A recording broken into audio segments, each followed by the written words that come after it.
అనకాపల్లి జిల్లా నర్సీపట్నంలో పోలీసు దాష్టీకం వెలుగులోకి వచ్చింది. వైఎస్ఆర్సీపీ కార్యకర్తను చిత్రహింసలకు గురిచేసిన రూరల్ ఎస్ఐ రాజారావు వ్యవహారం వెలుగులోకి వచ్చింది. టీడీపీ నాయకులకు వీడియోలు చూపిస్తూ చిత్రహింసలకు గురిచేశాడు ఎస్ఐ రాజారావు.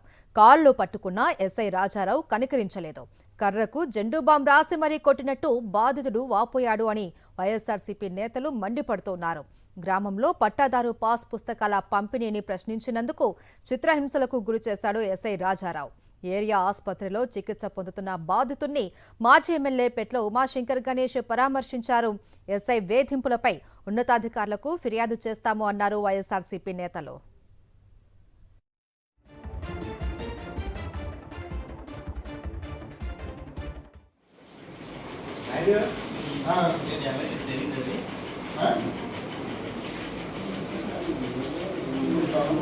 జెండువారాసి చరిత్ర నర్సిపట్నం లేదు. అక్కడ కొత్తగా మరి ఎస్ఐ రాజారావు గారు తీసుకొస్తారు.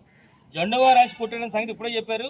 విపరీతంగా కొట్టడం కాకుండా ఎంత విచిత్రం అంటే వీడియో కాల్, తెలుగుదేశం పార్టీ నాయకులు వీడియో కాల్ మరి ఏం చేశారో వాళ్ళు చేతి కలిగి వీడియో కాల్ చూపిస్తూ ఆ నాయకులు ఈయన చూస్తూ వాళ్ళు చూస్తుండగా ఈయన కొట్టడం చాలా దారుణం. ఇది కొత్తగా మళ్ళీగా వచ్చింది, కొత్త చరిత్ర. నర్సీపట్నంలో కొత్త సాంప్రదాయం స్టార్ట్ చేస్తారు ఈ ఎస్ఐ రాజారావు గారు. రేణు కూడా అలా చిట్లిపోయిందో, అక్కడ ఉన్న ఏదైతే డోర్ ఉందో ఐరన్ డోర్ని కొడితే ఇలా పోయింది. అంటే ఈ విధమైన కార్యక్రమాలు. అదే కాకుండా ఆయన్ని చేతి మీద కూడా గాయాలు జరిగినాయి, చేతి మీద గాయాలు ఉన్నాయి.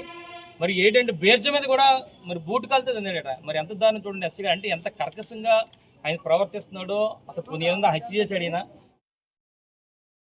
మరిన్ని అప్డేట్స్ కోసం ఛానల్ ను సబ్స్క్రైబ్ చేయండి.